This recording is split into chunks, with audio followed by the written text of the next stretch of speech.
오늘 여러분과 함께 살펴볼 이야기는 바로 큐레이터의 프로파일링 노트입니다. 명작을 빚어낸 4명의 페르소나를 통해 위대한 예술이 단순히 캠퍼스 위에서 탄생한 것이 아니라 예술가 고유의 결핍과 욕망에서 시작된다는 것을 알려드리고자 합니다. 빈센트 반 고흐, 폴 세잔, 클로드 모네, 그리고 오기스트 로댕, 현대미술의 기둥을 세운 이 4거장의 심리적 프로파일을 통해 그들의 예술 철학을 해부해보는 시간을 갖겠습니다. 저희는 오늘 이 거장들의 아키타입 갤러리 워크를 함께 할 텐데요. 먼저 빈센트 반 고흐는 소심한 은둔형입니다. 그는 실존에 대한 고민이 많았지만 결국 힘을 내겠다고 다짐했던 예술가였죠. 다음으로 폴 세자는 금수저 반항형입니다. 아버지께 저는 화가의 길을 가겠다고 선언했던 인물이죠. 클로드 모네는 행복 추구 긍정형으로 고민하면 뭐 하겠냐며 현실을 긍정했던 인물입니다. 마지막으로 오기스트 로댕은 공사다망 야망형으로 성공을 위한 도전만이 자신의 할 일이라고 말했습니다. 각 갤러리는 기원, 전환점, 예술 철학, 그리고 유산의 순서로 전개됩니다. 첫 번째로 반 고흐의 프로파일, 태생적 결핍과 지독한 외로움에 대해 이야기해 보겠습니다. 1853년 그는 사산된 형의 이름을 그대로 물려받았는데요. 세상에 나오지 못한 형 빈센트 빌럼 반 고흐의 그림자가 존재 자체에 드리워져 있었습니다. 목사 가정의 엄격함 속에서 요리사와 정원사가 있는 부족함 없는 환경에서 자랐지만 감정적으로는 억압되었고 4명의 동생 사이에서 깊고 진지한 아이로 성장했습니다. 7세의 기숙학교로 보내지며 가족에게 버림받았다는 깊은 상실감을 경험했고 결국 1868년 자퇴하게 됩니다. 이 모든 것들은 가난이 아닌 예민함과 우울증에서 발현된 채워지지 않는 외로움이 훗날 불우한 화가의 아이콘을 만든 원초적 동기가 되었다는 핵심 통찰을 제공합니다. 다음은 반 고흐의 감정선과 색채의 역설적 스펙트럼입니다. 성직자 해고 후 27세의 화가로 입문하며 깊은 우울증을 겪었는데요. 북유럽 날씨처럼 칙칙하고 어두운 화풍을 보였습니다. 1880년부터 1885년 네덜란드 시절이 바로 이 시기입니다. 하지만 성공을 꿈꾸며 파리로 이주한 1886년 인상주의를 조우하고 루벤스와 일본 판화를 연구하며 점진적으로 색채가 밝아지기 시작했습니다. 그리고 1888년 아를로 이주하여 캠퍼스 옐로처럼 폭발하는 황금빛을 그렸습니다. 그러나 소심한 성격 탓에 차가운 도시를 도피해온 고립의 시작이기도 했죠. 그의 삶의 날씨는 끝없이 추락했지만 캠퍼스 위의 빛은 눈부시게 폭발했던 것입니다. 태양의 도시화를 그리고 파국을 부른 철학의 충돌에 대해 알아보겠습니다. 반 고흐는 직관과 감정을 중시하여 눈에 보이는 모든 것을 폭발할 듯한 감성으로 표현했으며 자연을 있는 그대로의 직관적 분놀림으로 포착했습니다. 반면 폴 고갱은 상상과 철학을 중시하며 더 구조적이고 상징적인 접근을 선호했죠. 테오의 지원으로 인상주의 화가들을 초대했을 때 오직 고갱만이 응답했습니다. 반 고흐는 방을 해바라기로 장식하며 그를 환대했지만 빈번한 철학적 충돌 끝에 다툼이 발생했고 결국 1888년 12월 23일 고흐가 자신의 왼쪽 귀를 자르는 엽기적인 사건이 발생하며 파국을 맞았습니다. 고흐는 차가운 파리를 떠나며 인간적으로 혐오스러운 화가들이 없는 남프랑스로 떠나고 싶다고 말했습니다. 생존을 위한 붓터치, 영혼의 화가로 부활하다. 반 고흐는 10년간의 활동 기간 동안 900여 점의 회화와 1100점의 스케치를 제작했지만 살아생전 팔린 작품은 단 한 점, 아르레 붉은 포도밭뿐이었습니다. 결국 권총 자살로 37세의 생을 마감했죠. 정상과 비정상을 오가는 상황 속에서도 살아가고자 노력했습니다. 1889년 생레미 요양원에 자진 입원 중 탄생한 별이 빛나는 밤은 미치광이의 환각이 아닌 살기 위한 치열한 몸부림의 증거입니다. 그가 죽은 후 테오와 주고받은 663통의 편지가 테오의 부인 요한나의 노력으로 세상에 알려졌고 1935년 뉴욕 모에메이 전시회는 12만 명이 관람했습니다. 돈 맥클린의 헌정곡 빈센트처럼 사후의 불멸을 얻게 된 것이죠. 다음은 세잔 프로파일, 은행업 상속자의 조용한 반항입니다. 1839년 액상 프로방스에서 태어난 세잔은 모자 사업에서 은행업으로 번창한 아버지 밑에서 부유하게 성장했습니다. 하지만 아버지는 그가 법대생이 되길 원했고 그는 1859년 법학에 입학했습니다. 그러나 2년 후 자퇴하고 파리로 향하며 아버지는 재정 지원을 조건으로 정식 미술학교 입학을 요구했습니다. 13세에 만난 평생의 친구 에밀 졸라와의 일화는 유명합니다. 남루한 옷차림으로 놀림받던 졸라를 구해준 대가로 받은 사과 한 바구니. 이 사과는 훗날 현대 미술사를 뒤흔드는 위대한 정물화의 모티브가 됩니다. 세자는 3번의 거절 그리고 아틀리에로의 집거를 경험합니다. 먼저 1861년 국립미술대학 입학시험에 실패했습니다. 고향은행으로 복귀했다가 루브르와 인상주의를 독학하며 재도전했죠. 1877년에는 인상주의 그룹 전시에 출품했지만 평론가 루이 르루아로부터 이 낡은 부츠 색깔은 임산부에게 충격을 주고 태아에게 황열병을 일으킬 수 있다는 조롱을 받았습니다. 그리고 1886년 30년 지기 친구 에밀 졸라의 소설 작품이 출간되자 인정받지 못하고 자살하는 실패한 화가 클로드가 자신임을 직감하고 영원히 결별했습니다. 아버지에게도 평생의 친구에게도 실패자로 낙인 찍힌 세자는 이 전환점을 계기로 세상과 단절한 채 액상 프로방스의 아틀리에에서 오직 사물과의 고독한 대화를 시작합니다. 세잔의 예술 철학은 해부학적 시선으로 사과의 본질을 실험하는 것이었습니다. 그는 관찰을 재정의하며 눈은 그냥 보는 것이 아니라 생각하고 상상하는 것이라고 말했습니다. 하나의 화면에 여러 시점이 공존하는 다중 시점을 통해 위에서 옆에서 뒤집어서 눕혀서 사물을 관찰했죠. 또한 사물을 동그라미, 세모, 네모, 원통으로 환원하여 불변의 진리처럼 단단하게 표현하는 기하학적 해체를 시도했습니다. 빛과 그늘을 병치된 색조 조각으로 쪼개어 생명력을 부여하는 색채 분해를 보여주기도 했고요. 사진기의 등장으로 겉모습의 재현이 무의미해진 시대, 세자는 찰나의 휘발성이 아닌 사물의 단단한 본질과 느낌을 연구실의 과학자처럼 파고들었습니다.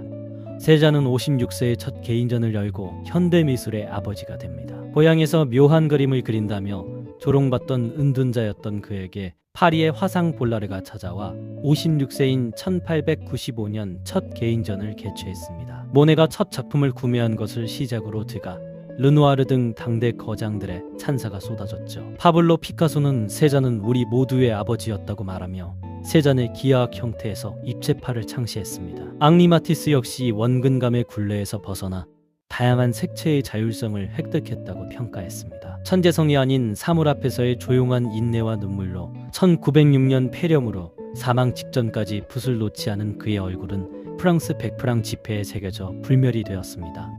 이제 클로드 모네 프로파일입니다. 그는 르 아브르의 캐리커처 소년 오스카로 불렸습니다. 1840년 파리 중산층으로 태어나 사업가 아버지의 반대에도 불구하고 낙천성과 자신감으로 가득했던 유년기를 보냈습니다. 15세에는 대상의 특징을 순식간에 잡아내는 캐리커처로 동네 문구점에서 작품을 팔며 독자적인 수입을 창출했습니다. 이때부터 손이 빠른 화가의 기질이 발현된 것이죠. 어머니의 죽음 이후 이모의 후원을 받으며 성장하다가 화가 외젠 부뎀을 만나 야외로 나가게 됩니다. 자연광 아래서 빛과 색이 시시각각 변하는 마법을 목격하며 실내 스튜디오를 벗어나기로 결심한 것이 바로 그의 예술적 촉매제가 되었습니다. 모네는 가난과 조롱을 뚫고 피어난 인상주의의 선구자입니다. 1860년대 아버지의 지원 중단과 극심한 생활고에 시달렸고 1868년에는 생강에 투신자살을 시도하기도 했습니다. 초록색 드레스를 입은 여인을 출품했을 때는 관람객들이 이름 모네를 마네로 착각하는 해프닝 속에서도 꿋꿋이 만해와 예술적 교감을 이어갔습니다. 1870년대에는 전환점을 맞이합니다. 보불전쟁 징집을 피해 런던으로 망명하여 영국 화가 터너의 빛 표현법에 깊은 감명을 받았고 화상 뒤랑위에를 조우했습니다. 마침내 1874년 보수적인 살롱전에 반발해 제1회 무명예술가 협회전을 독립 개최하고 인상, 해돋이를 출품합니다. 비평가들의 신랄한 폄하와 조롱의 단어였던 인상이 결국 한 시대를 정의하는 위대한 예술사조의 이름이 된 순간이었습니다. 모네의 예술 철학은 빛의 스펙트럼, 즉 시간이 색채가 되는 마법을 보여줍니다. 그는 야외의 순간적인 빛을 포착하기 위해 캔버스 여러 개를 둥글게 펼쳐놓고 동시에 작업하는 다작 속도전의 달인이었습니다. 건초더미 연작은 1890년부터 1891년까지 25점가량 그려졌는데 계절과 날씨에 따른 질감의 변화를 담았습니다. 포플러 나무 연작은 1891년에 24점이 제작되어 바람과 햇빛에 흔들리는 찰나를 포착했죠. 루앙 성당 연작은 1892년부터 1894년까지 35여 점이 그려져 견고한 돌덩어리가 빛의 반사에 의해 어떻게 비물질화되는지를 증명했습니다. 중요한 점은 피사체가 중요하지 않다는 것입니다. 모네의 진짜 주인공은 사물 표면에 반사되어 부서지는 찰나의 빛과 대기였습니다.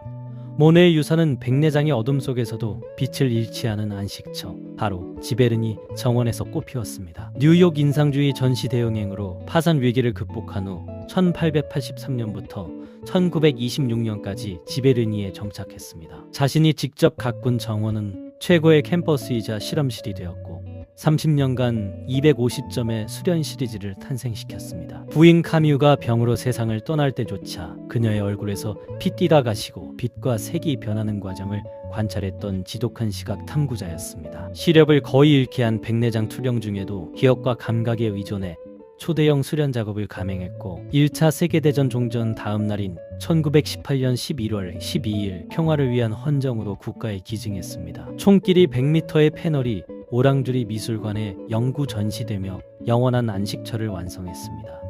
마지막으로 로댕 프로파일입니다. 그는 3번의 낙방에도 불구하고 논란으로 판을 뒤집은 인물입니다. 1840년 파리에서 태어난 그는 어린 시절 언어 장애를 시각적 표현으로 표출했습니다. 에콜대 보자르 입학에 3회 연속 실패한 후 장식가 작업장을 전전했죠. 여동생의 죽음 충격으로 1862년 수도원에 입소했지만 신부의 격려로 기도 대신 조각칼을 다시 쥐게 됩니다. 37세인 1875년 이탈리아 여행 중 미켈란젤로의 영향을 받아 첫 실물 크기 조각 청동 시대를 제작했습니다. 그런데 그늘이 미세한 떨림까지 너무나 완벽하고 사실적이어서 살아있는 모델의 몸에 석고를 부어 본을 떴다는 사기 혐의에 휘말렸습니다. 이 지독한 논란이 오히려 무명의 로댕을 파리 사격의 최고의 화제 인물로 급부상시키는 기폭제가 되었습니다. 로댕은 권력과 치정의 거미줄 속에서 사교계의 중심에 섰습니다. 그는 미술부 장관에게 1879년 장식미술관 문지옥의 문과 1891년 발자크 기념물을 의뢰받았습니다. 당대 최고 문호인 빅토르 위고의 집을 끈질기게 방문해 스케치를 허락받아 국가 차원의 동삼 제작으로 이어지게 만들었죠. 24세부터 동거하며 아들을 낳은 헌신적인 사실혼 아내 로즈 베레와는 죽기 2주 전에야 정식 결혼했습니다. 24살 연하의 천재 조수였던 카미유 클로델은 로댕에게 영감을 주었으나 유부남 로댕의 이중생활에 지쳐 정신병원에서 30년간 고립되는 비극을 맞았습니다. 로댕은 작업실에만 갇혀있는 의dun자가 아니었습니다. 정치가 부르주아 연인들을 오가며 기회를 쟁취한 고도의 야심가였던 것이죠.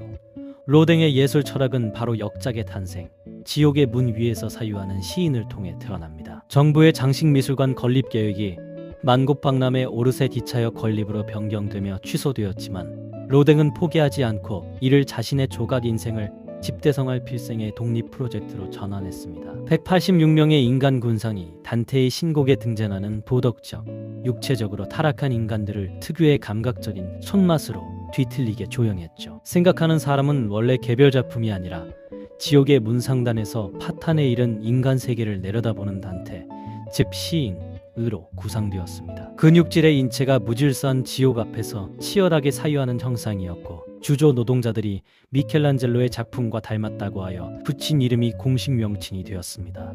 로댕의 유산은 영광의 이면 그리고 뒤늦게 찾아온 진실을 보여줍니다. 단테의 희곡에서 영감을 얻은 작품 키스는 그의 명성을 더욱 높였습니다. 하지만 명성을 탐한 로댕의 이중생활 속에서 조수이자 연인이었던 카미유 클로델은 예술적 영혼을 착취당한 채 신경쇠약으로 1943년 홀로 사망했습니다. 1911년 국가 차원에서 비롱저택을 미술관으로 개조하여 로댕 미술관을 설립하며 프랑스 국보급 근대 조각의 아버지로 추앙받았고 77세 생일 직후 사망했습니다. 그러나 1984년 로댕 미술관에서 열린 회고전을 통해 카미유가 단순한 조수가 아니라 로댕의 예술성에 지대한 영향을 끼쳤음을 공식 인정하며 역사가 수정되었습니다. 인간의 마음을 손으로 빚어낸 로댕. 과연 그 찬란한 조각들은 오직 로댕 혼자만의 손에서 탄생한 것일까요?